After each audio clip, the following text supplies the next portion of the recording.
पाकिस्तान तहरीक इंसाफ विच इख्तलाफात दीयां खबरां मुसलसल वध रहीआं ने। उमर अयूब दे जनरल सैकटरीशिप तो अस्तीफा देण मगरों भी अफवाहां घट नहीं होईआं। उमर अयूब दे अस्तीफे मगरों शेर अफजल मरवत ते कुछ दूजे आगूआं इस अमल नूं सराहया, पर पार्टी दी उच्च पद्धरी मीटिंग विच उमर अयूब उत्ते जोर दिता गया कि वह अपना अस्तीफा वापस लैण।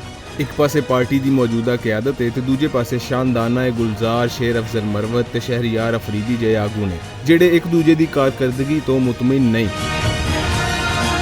इस विचकार अचानक फवाद चौधरी ते अली जैदी जय आगुआं का नमूदार होना, इमरान खान की रिहाई ना होने का इल्जाम मौजूदा क्यादत उत्ते ला देना भी बड़ा ही अहम है। फवाद चौधरी हर दूजे दिहाड़े टीवी चैनलों उत्ते आके माहौल बना रहे हैं, जिहदे नाल तहरीक इंसाफ विच वित होर वध रही है। फवाद चौधरी के मुकाबले विच पीटीआई के किसी आगू नूं वो स्पेस नहीं लभ रही जिहदा उन्हां वल्लों तकाजा किया जाता। इस सारे मामले विच जेले बैठे इमरान खान भी हालात काबू करन विच नाकाम लग रहे हैं। वो पार्टी के कुछ आगुआं नाल मुलाकात ते करदे ने, पर दूजे धड़े नाल उन्हां दा राबता है ते ना ही कोई होर इस लड़ाई नूं मुकाउण विच किरदार अदा कर पा रहा।